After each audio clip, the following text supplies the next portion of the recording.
It's true I'm a science fiction writer. Today I'm going to talk about some of my problems as a technology art critic. Because I get asked to do that a lot, and in fact I do. Because I see technology art people as kind of fellow travelers, and they often come up to me and say, oh, you know, Bruce, you seem to write about design and art rather a lot. And I'm like, yeah, okay, well, I've got this thing, and it's like come out of the lab, and it's like beautiful, but also like really weird. And I'm like, okay, confide in me. How beautiful, how weird is it? So in order to be an art critic, you've got to have an aesthetics. You got to sort of figure out what's pretty and what's weird and what's merely weird and what's like really pretty.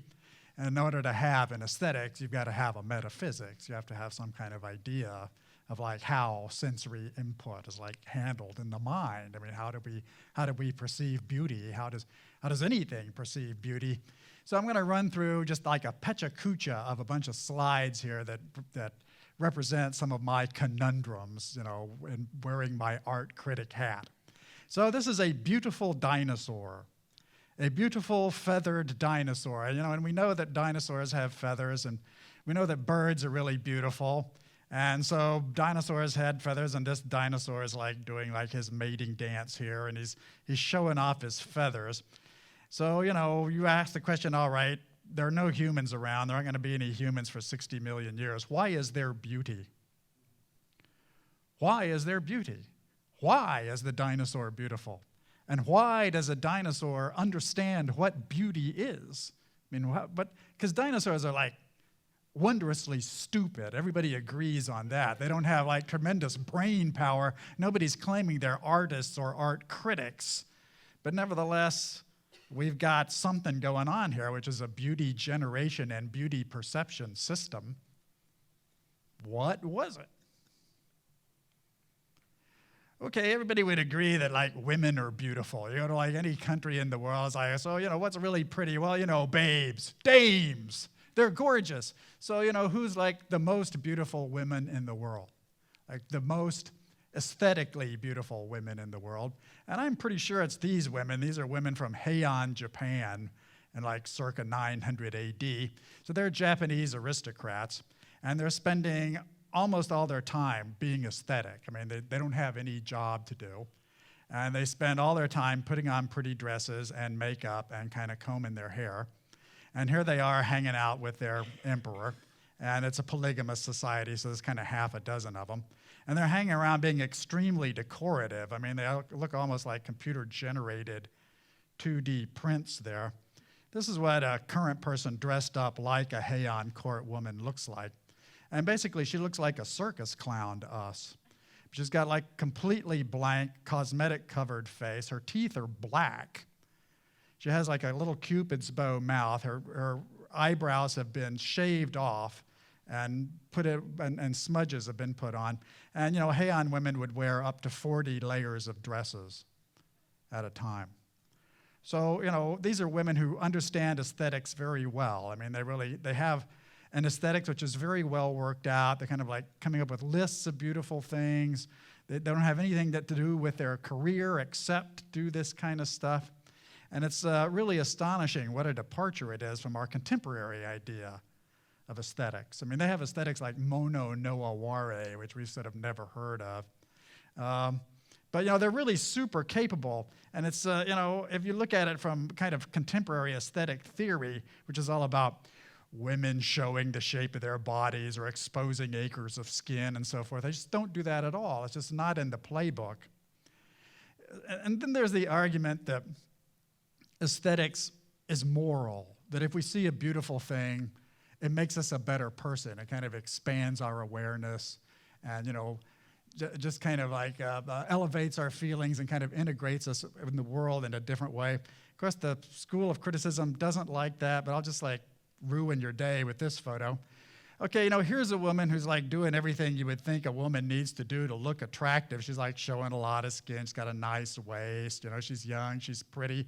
She's singing. I'm sure she's got like a, you know, classically trained voice there. She's got like professionals backing her up. She's like really going after it. But we've been so well trained in our moral assessment of Nazism that we can't see this thing without a feeling of repulsion.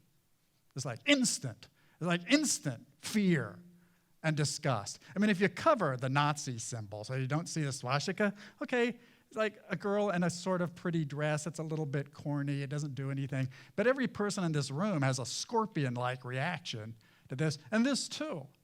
Just like made of gold and diamonds. It's like genuinely a precious metal, right? It's like, wow.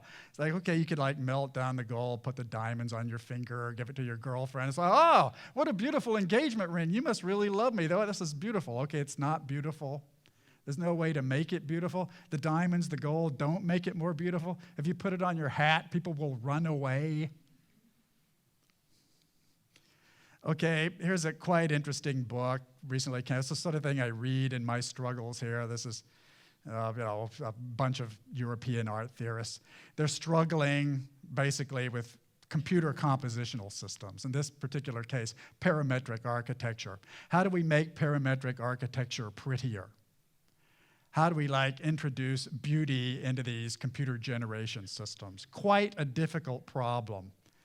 Here's the new aesthetic, particular hang-up of mine, recent book about the subject, the new aesthetic, new anxieties. Okay, we now have these digital image production systems which are all around us. This is the sort of famous quadruple of them here, voxels, camo, drones which can look at us, image recognition systems from on high. This is James Bridle, famous new aesthetician, writer, so forth.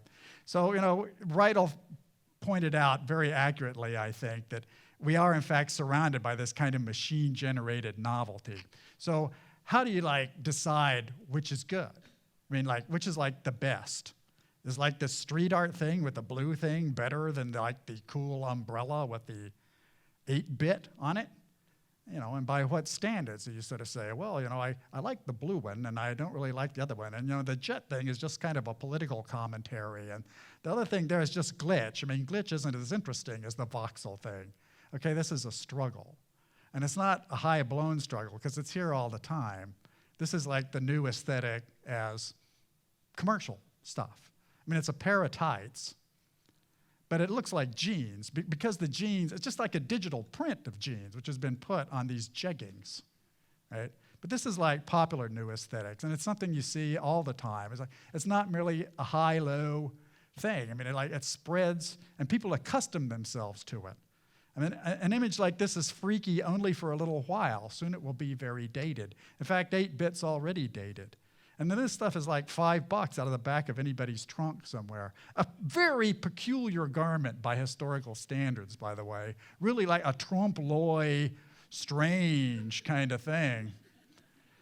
Okay, here's James Bridle. He's complaining that people are hung up on the new aesthetic ideas or images, that they don't connect with the ideas of really what they want as a political interpretation of this.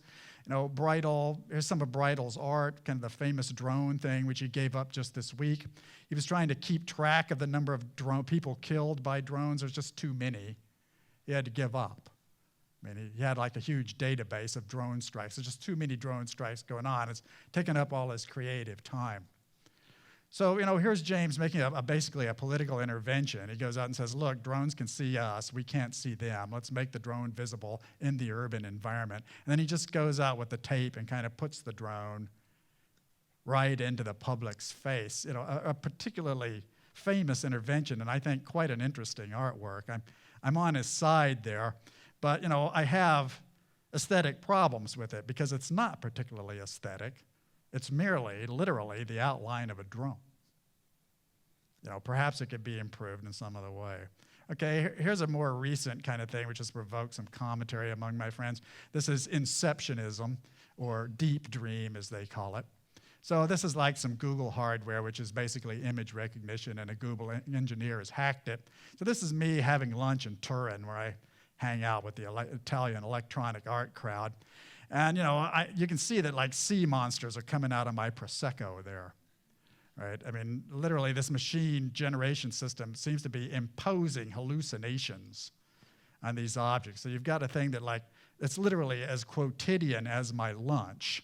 But I take a picture of my lunch, I feed it through my system, and it comes back as this Boschian departure from the human norm. And no human could make an image like this. This is actually it's a human being hacking a Google image system and then like imposing it and then sort of circulating it.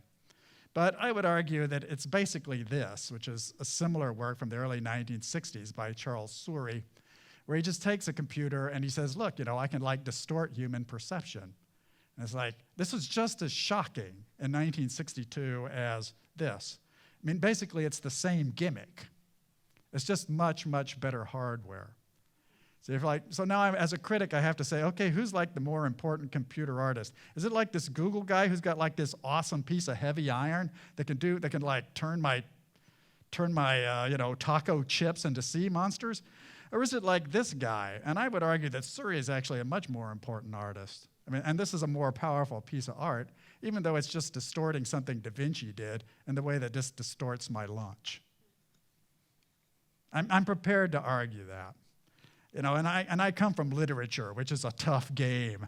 So, here we've got William Burroughs doing a very similar thing. He's like messing with text by literally cutting it up with scissors and pasting it back together. And then you read it and you get this very Surrey-like feeling or this kind of hallucinatory feeling. It's just that the text has been rearranged. Okay, here's, some computer-generated objects. This is, generative processing, generative manufacturing, something I'm very interested in.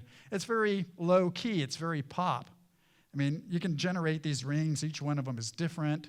They're made. You can wear them on your fingers. They're not expensive. They're just like part of the 3D processing world. So now we have the argument is like, is this ring prettier than the other ring? Like, which is the prettiest ring? And by which is the most beautiful ring? By what criterion do you argue that the one ring is the more beautiful than the other? You can't say, oh, well, this one's more moral than the other. It like gives me a more elevated moral feeling. Or you can't say, oh, well, the artist's intent was more important than the other one, because there is no intent in this. They're all algorithmic, right? What you can say is something like, oh, well, this one sells better than the other. So like the crowd likes that one better. But that's never been something that satisfies us art critics. It's really a problem.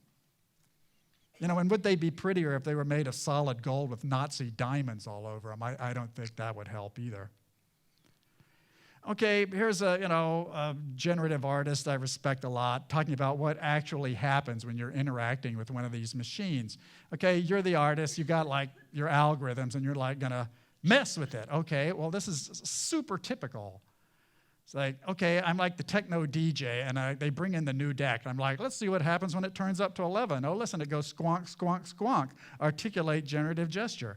And it's like, I'm looking for the obvious and the non-obvious potential. Okay, it's like, I'm going to turn it up to 11 and reset 4 of the dials. Like, really? Wow. It's like, oh, no, I'm going to do the non-obvious. I'll put a rheostat on the back and like kind of work that up. So I'm modulating my parameters of, oh, I really like the sound of that one. I'm kind of gardening your way through it.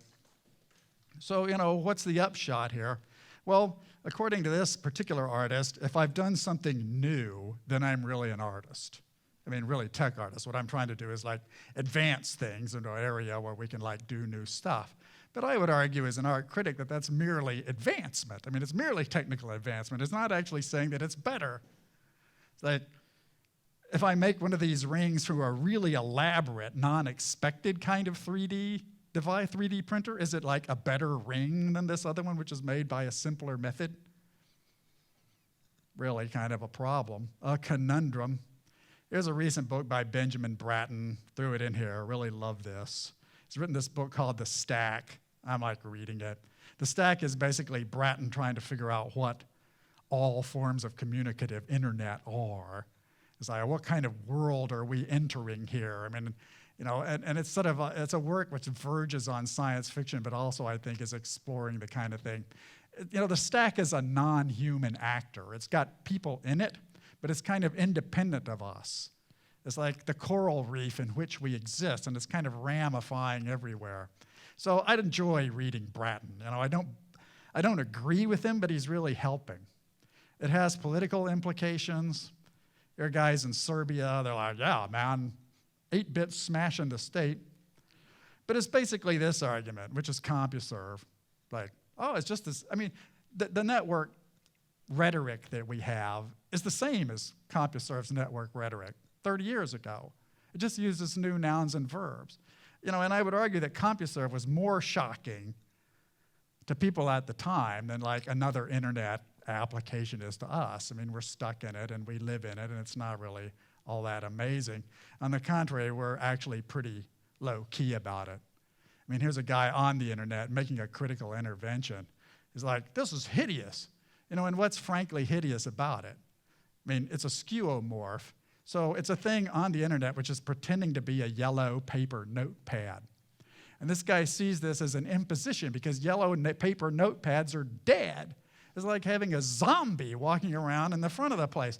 I mean, why is it trying to behave? Why does it have a waste basket? We don't have trash baskets for our yellow notebooks, right? So, this is like an interesting critical reaction to our existence situation. It's somebody who's looking at something that seems innocent if you're 60 and you ever touched a yellow notepad. It's like, why is my grandfather's stupid yellow notepad in here trying to behave? And then it's got these things on the bottom that no yellow notepad ever had, right? So this is like, it's seriously a problem. So, in the US, or rather in US science fiction, we're quite keen on frankly hideous. So this is frankly hideous. I mean, this is an illustrator doing H.P. Lovecraft. So, H.P. Lovecraft, very famous science fiction horror writer, author of sort of cosmic horror, and very interesting theorist of horror, actually. So, Lovecraft is like writing these novels which are really sort of intended to be frightening and hideous. So he comes up with these kind of descriptions of these monsters, which are non-human monsters. And, my genre is very keen on this. I mean, we like putting people in touch with kind of the spearhead of cognition. We like people to be thinking things that nobody ever thought before. But if you look at this Lovecraft fan image, it's not particularly frightening. It's actually just kind of a melange of normal, slightly weird, living creatures that we would see already, sea anemones, maybe a black widow spider, a starfish. It's merely a chimera. And if you separate the elements in it, they're not particularly frightening. And even the melange on it isn't all that horrible. I mean, you could easily see this on a skateboard or a T-shirt. It doesn't fill one with trembling cosmic horror. I mean, it might if you'd never seen a cosmic horror image, but it's actually kind of a popular culture image. It's not really that weird. And, you can have like a Cthulhu air freshener now. People accustom themselves to, these spearheads of cognition get eaten up by the public. They're not alarmed permanently by Lovecraft. On the contrary, they really consider it amusing to sort of have a Lovecraft thing. So, I struggle with these problems. It's like, how do you know something's weird? How do you know something's really different? So this is like one of my efforts here. Just looking at like how things are designed. Normal objects are in the middle, other things are coming. Nietzsche, I think, made some good interventions along this line. It's like we're trying to get from the human to something beyond the human. But even that people find amusing. And this kind of Nietzsche's ideas being turned into comedy. This is David Shrigley, an artist I respect very much. It's like, this is frightening to me. This is much more frightening than Lovecraft. This is a weird image. It's madness. People are frightened by the art of the insane. It's actually banal. There's very little to go there. Going insane will not help you make better art. This is catastrophic art. The genre is very keen on this. It's like, we'll be more impressed if it's big. Okay, it's not really that impressive. Apocalypse, the end of the world, it's banal. There's not very well to go here. This is what really frightens people, their own interior selves. I mean, this is generally scary, but only if you're a human being. If you're like Google Deep Dream, this isn't scary at all. It's just, it's just an image. It's like, okay, our love and our lust is revealing something terrible about us. All right, that's not particularly terrible. This is actually pretty weird. This is a comet at perihelion. It's like seeing something about physical reality that we know nothing about is genuinely scary, but only for a while. I mean, we'll be used to comets. Like, they've got dunes. This is Pluto. I'm really having a discussion with some colleagues. Is Pluto beautiful? And by what parameter could you decide if Pluto is beautiful? I mean, you could say the null arbor plane is beautiful, but Pluto is like a hostile but sort of like visually interesting environment. It's like, is Pluto more beautiful than Jupiter? Or is Pluto more beautiful than Ceres? And how would you sort of say that? It's like, okay, well, it's got ice, and the ice is flowing, so it's just like prettier. So I don't think we can resolve a lot of these problems. I mean, they're conundrums for me. But I'm suspecting that we might someday get help. That we're not the only ones with this beauty problem. And I think this would, is something to look forward to. I mean, it's a little bit odd, but if we had somebody who didn't have our particular physical and mental hang-ups, who just didn't have our metaphysics, and could offer us some outside expertise, I think our debate would expand quite a lot. So thank you for your attention.